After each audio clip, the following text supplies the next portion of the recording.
അല്ല ആ കാലഘട്ടത്തിലുള്ള പ്രൊഡക്ഷൻ കമ്പനികൾ മുഴുവൻ വളരെ ചുരുങ്ങിയ കാശ് കൊണ്ട് പണം എടുത്തുകൊണ്ടിരുന്നത്. നസീർ സാർ വാങ്ങിച്ചുകൊണ്ടിരുന്ന അവസാനത്തെ റെമ്യൂണറേഷൻ എത്രയാ അറിയാമോ? ലാസ്റ്റ് റെമ്യൂണറേഷൻ 3 ലക്ഷം രൂപ. ഇത്രയും വലിയ മനുഷ്യൻ, ലോക റെക്കോർഡാണ്. 10-35 പടം, ഒരേ ഹീറോ, ഒരേ ഹീറോയിൻ. പിന്നെ ഇതുപോലൊരു പ്രകടിപ്പിക്കാൻ പറ്റിയ ഒരു ഹീറോ ആയി എനിക്ക് വേറെ ഞാൻ ഇല്ല, ഉണ്ടാകുകയില്ല.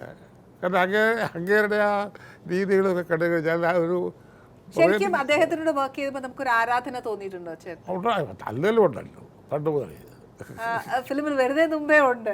അപ്പോഴാണ് ചേട്ടൻ ഇത്രയും വലിയൊരു ചാൻസ് അദ്ദേഹത്തിന്റെ ഫ്രണ്ടായിട്ട് അഭിനയിക്കാനായിട്ട് അല്ലേ?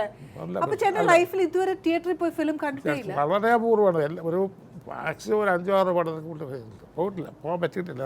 കൂടാതെ എനിക്ക് ചൊറിഞ്ഞ് കയറും അവിടെ ചെല്ലുമ്പോൾ. ഫസ്റ്റ് മൂവി അഭിനയിച്ചിട്ട് പോയി കാണാൻ പോയില്ലേ? ഫസ്റ്റ് ആദ്യത്തെ കഥ നസീർ സാറിന്റെ ഫ്രണ്ടായിട്ട് അഭിനയിച്ചില്ലേ? ഇല്ല, അന്നത്തെ കാലത്തുള്ള ഗുണം എന്ന് വെച്ചാൽ നമ്മുടെ സിനിമ കാണേണ്ട ആവശ്യമില്ല, ഡബ്ബിംഗ് ഉണ്ട്. ആ സമയത്ത് കാണാം. എന്നാലും ഈ ആദ്യത്തെ കഥയൊക്കെ ഡബ്ബിംഗാണ്. അപ്പം നമ്മൾ പോയി ആ ഡബ്ബിയുടെ സമയത്ത് കാണുക, പിന്നെ തോന്നുകയല്ല പോയി കാണാൻ. എന്നാലും മ്യൂസിക്കും എല്ലാം ഇട്ടേച്ചൊന്ന് കാണുമ്പോൾ ഒരു അത് സന്തോഷമുണ്ടാകും. പക്ഷേ നമുക്ക് ഞാൻ നേരത്തെ പറഞ്ഞില്ലേ, അതിനൊക്കെ കൂടുതലൊന്ന് ഈ ഒരു ജോലി ചെയ്യുന്ന പോലെ ചെയ്തോണ്ട് നമ്മുടെ ജീവിതത്തിന്റെ ഞാൻ ഒരുപാട് പടങ്ങൾ ഡബ് ചെയ്തിട്ടുണ്ട്. തമിഴിൽ നിന്നും തെലുങ്കിൽ നിന്നും മലയാളത്തിലേക്ക് കണ്ടമാനം പടങ്ങൾ അന്ന്. അപ്പൊ ചേട്ടൻ ശരിക്കും ഓരോ ഫിലിം ചെയ്യുമ്പോഴും ഇംപ്രവൈസേഷൻസ് അതെല്ലാം ചെയ്തിട്ടുണ്ടോ അതോ ഇല്ല?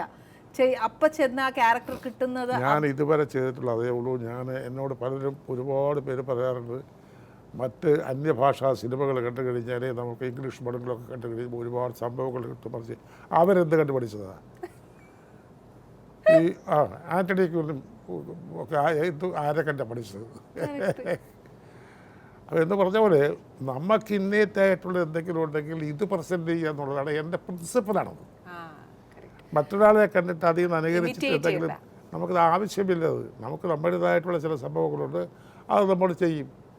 അപ്പോൾ അതിന് തനതായിട്ടുള്ള ഒരു പ്രത്യേകത ഉണ്ടാവും. ഇതാണ് സത്യം. ജനാർദ്ദൻ ചേട്ടൻ്റെ ഒരു സിഗ്നേച്ചർ എല്ലാ ക്യാരക്ടറിലും ഉണ്ടാവണമല്ലോ. അത് കാരണം വെച്ചാൽ ഇതാണ് കാര്യം. ഒന്നാമത്തെ കാര്യം, ഒരാളെ പോലും ഇന്ന് വരെ അനുകരിച്ചിട്ടില്ല.